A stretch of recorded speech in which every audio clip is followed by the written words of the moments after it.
Good morning, good morning, good morning. Hello po sa inyong lahat. Ako po si Saitwan. Welcome back sa aking channel.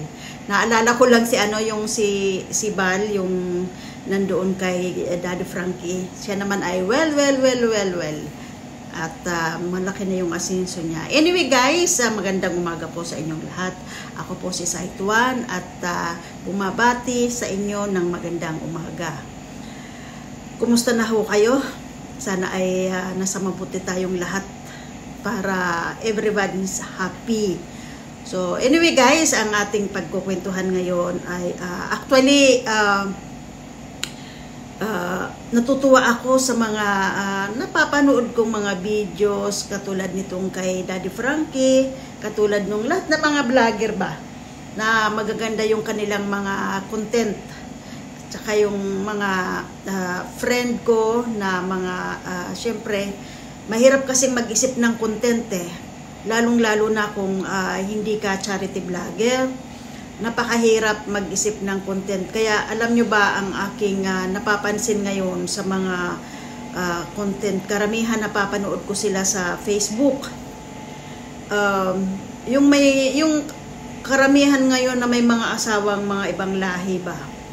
Yun ang napapansin ko ngayon na kadalasan ay kahit hindi na magandang tingnan, ginagawa nila, ina-upload nila sa Facebook para lang magkaroon ng mga views, di ba? So, yun ang mga napapansin ko, karamihan na mga Pilipina na may asawa ng may edad na, ay yun ang napapansin ko kasi marami kasi sa Facebook yung mga ganon, yung mga may edad na yung mga asawa at sila may mga bata pa, kahit yung hindi pa masyadong matanda yung kanilang asawa, napapansin ko lang na gumagawa sila ng mga content na hindi maganda sa paningin sa paningin, katulad na lang yung naghahalikan sila, nasa higaan pa sila, naglalampungan sila, ikinukontent nila at ina-upload nila sa Facebook. Parang hindi rin naman talaga yun maganda, 'di ba?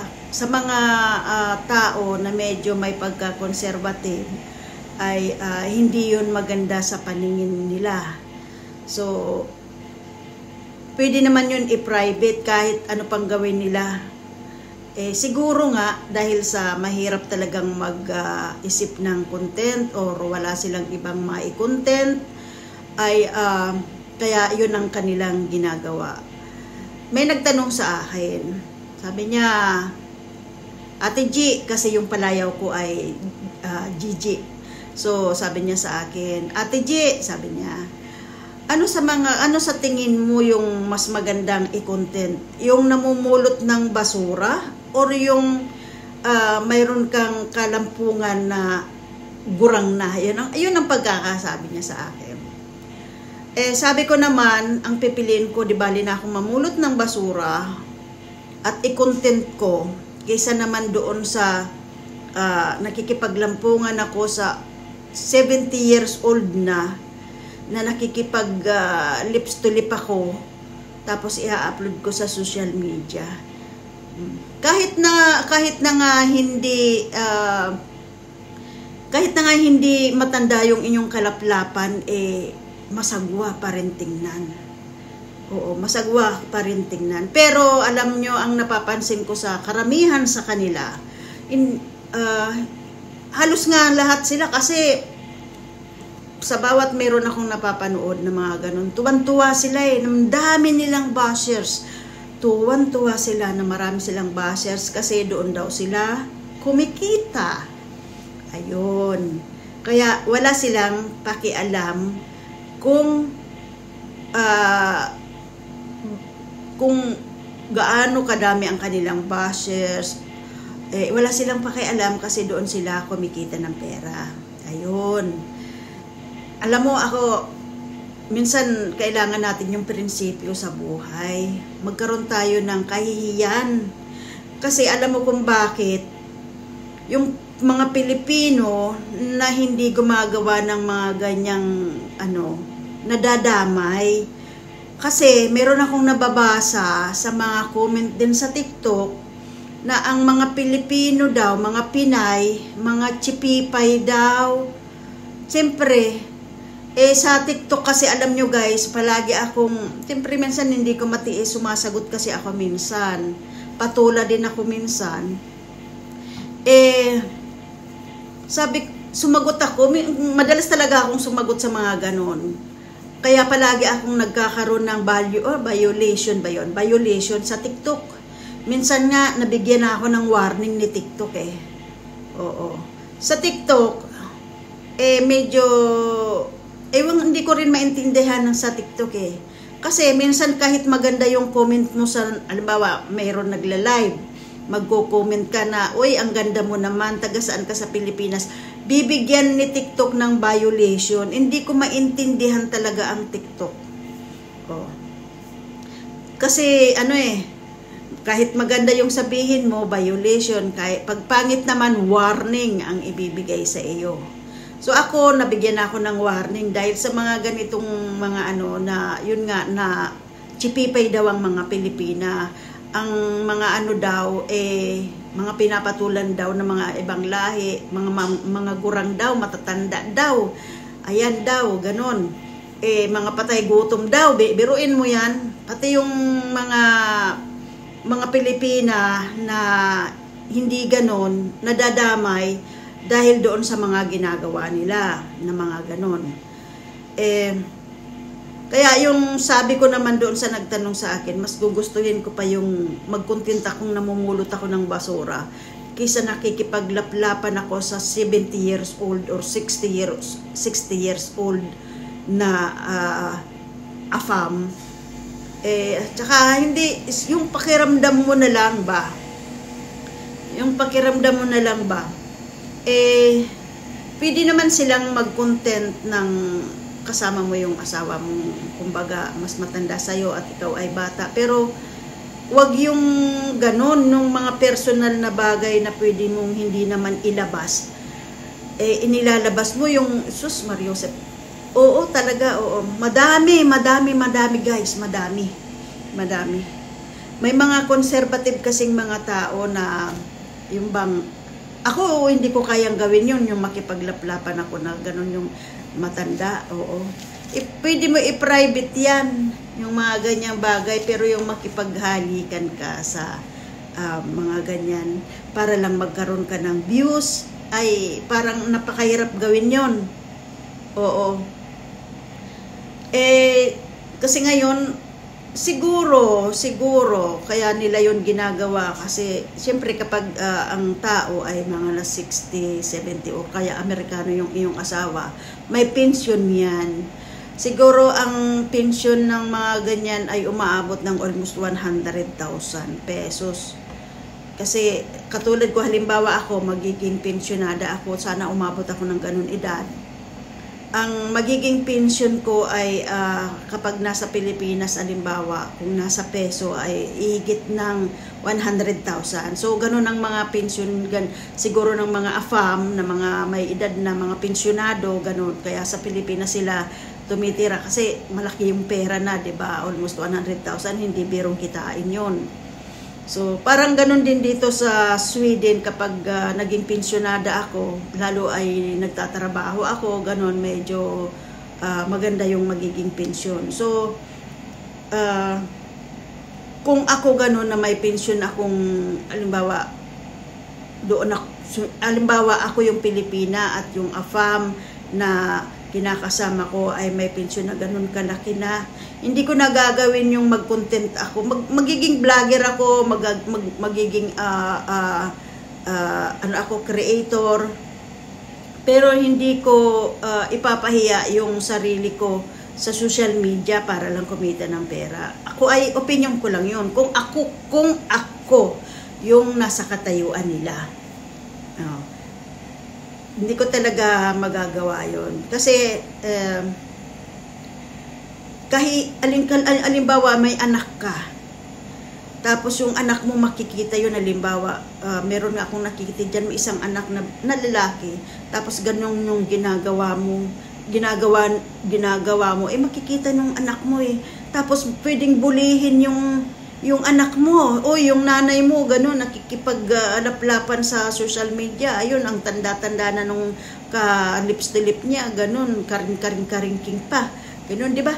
Di ba, ang apektado nun yung anak mo, yung bata.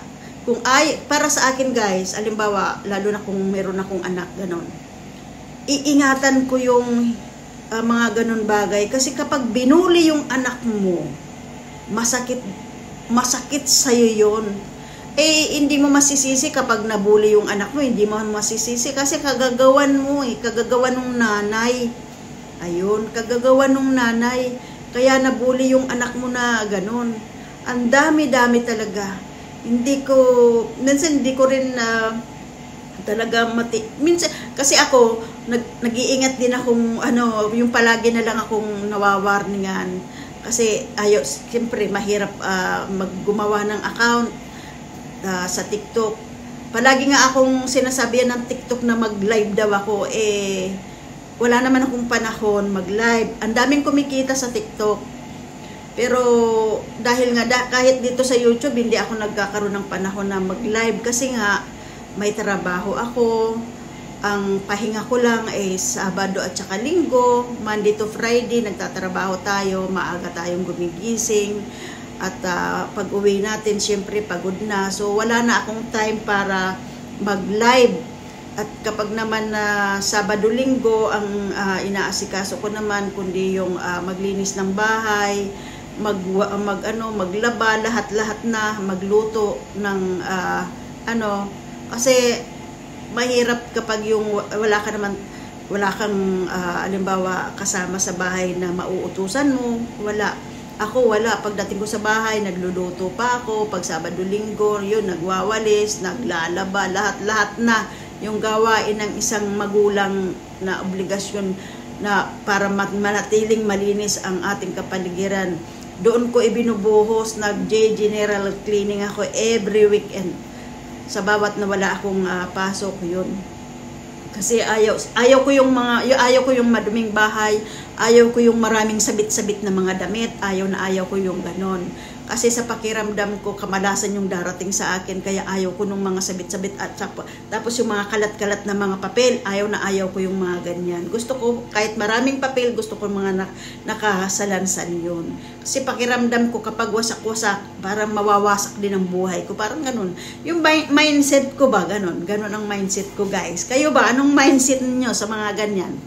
So, ayun guys. Ayaw ko yung mga sabit-sabit. Alam mo kung bakit ayaw ko ng mga sabit-sabit na yung mga sabit-sabit. Yung mga nakahangir, okay. Maayos tingnan. Pero yung mga sabit-sabit kung saan-saan nakalagay. Ang pakiramdam ko kasi nun parang yung buhay ko palaging hang. Parang ganun kasi hindi siya magandang tingnan. Tapos nakabalandra lang kung saan-saan. Ayaw ko nung ganun. So, ayun guys. Ayun lang yung aking mindset ba. Kaya katulad dito sa sinasabi kong mga karamihan ng mga Pilipinang nagko-content sa social media, parang ang sagwa talaga, yung parang naglilips to lips, Diyos Mariosep Ginoo, naglilips to lipan kayo, naglalampungan kayo, yung suot mong damit, halos makita na yung iyong mani-mani, sobrang iksi, tapos yung kinakasama mo pa ay 70 years old na halos hindi na makalakad, halos hindi na makatayo, halos, di ba? Ako kasi, ewan ko, nahiya ako. O kahit dito, alam nyo kapag dito sa Sweden, marami dito rin na mga, may mga asawang, yung matanda na, tapos yung babae, batang-bata pa. Tapos makikita mo buntis yung babae, tapos yung kasama mo, halos may tungkod na halos hindi na makalakad. Alam mo, itong mga kasama ko dito, napupunan nila, sasabihin nila sa akin, tingnan mo nga yung dumaan, ganun. May mga rin sila, mga ganun din sila. Siyempre ako naman, anong isasagot ko? Tatango-tango na lang ako kasi ayaw kong salita ng hindi maganda against sa kanila kasi wala namang problema kung ang asawa nila may mas edad sa kanila. Ang hindi ko lang talaga kayang yung mga nakikita ko sa social media na 75 years old na, almost 90 years old na, naglilips-tulipan sila, naglalampungan sila sa higaan. Diyos ko, Mariusip, kahit nga normal kayong tao bawa halos kahit nga magkaedad kayo, maglampungan ka yung ganyan, i-upload mo sa social media, 'di ba? Napakapangit tingnan. Kasi pang private 'yun Kailangan ipa-private nyo. Kailangan yung mga bagay na hindi pwedeng ipakita sa publiko, wag nyong gagawin. Itago nyo yan kasi kapag mayroon kayong mga anak, malamang pag napanood yung video nyo at yung anak nyo ay bulihin, so hindi nyo masisisi yung tao na nagbuli doon sa anak mo kasi kagagawan nyo ng magulang. Yun ang dapat isipin. Pero minsan nag-comment ako ng ganyan, alam mo, hindi ko minsan natis, nag-comment ako ng ganyan. Alam mo ba kung anong reply sa akin? Pakialaman mo yung buhay mo, wag mong pakialaman yung buhay ng iba. Siyempre ako minsan hindi ko matiis. Oo, tama ka. Wala akong pakialam sa buhay mo, pero apektado kaming mga Pilipina dahil sa ginagawa ninyo. Pati kami nababastos, pati kami pinag-iisipan ng hindi maganda na ang mga Pilipina daw ay mga chipipay, mga mukhang pera, kung ano-ano lang nang pumapatol daw sa mga ibang lahi para daw magkaroon ng pera. Bakit? Bakit? Nasasabi ng iba. Bakit? Hindi lahat ng ibang lahi mayaman. Hindi lahat ng ibang lahi mayaman. May mga mahihirap din sila. Kasi tingnan mo, kung sila ay mayaman na mga ibang lahi, tapos nag-asawa sila ng Pilipina, bakit sila nagiging vlogger? Diba? Bakit sila nagiging vlogger? Kung mayaman sila, diba? Yun. Nagkaroon ako ng asawa ng foreigner, pero hindi siya mayaman. Masipag lang siya. Parehas kami masipag. Parehas kami may pangarap sa buhay. Ang isang tao kasi kapag mayroon pangarap sa buhay, nagsisikap yan. Nagsisikap, nagtutulungan bilang mag-asawa. Ayun. Kaya, yun ang maganda. Kaya sa mga binata't dalaga pa, kapag kayo nag-asawa guys, ang hanapin nyo yung tao na may pangarap sa buhay, may prinsipyo, masipag, hindi siya tamad, hindi siya aasa lang. Kapag mayroon kayong pangarap sa buhay, pareho kayong mayroon pangarap sa buhay, sigurado yan, aasenso kayo. Hindi kayo mahihirapan pagdating ng panahon. So, ayun lang guys. Maraming salamat po sa inyong lahat. At sa mga hindi pa po nakakapag-subscribe, iniimbitahan ko po kayong subscribe ang aking channel. Pakisuportahan nyo po. At pindutin nyo po ang bell button ng notification para po ma-notified po kayo sa mga videos na i-upload ko. At piliin nyo po yung all para po wala po kayong makaligtaan. So, ayun lang guys, maraming salamat po. See you on my next video. Bye-bye.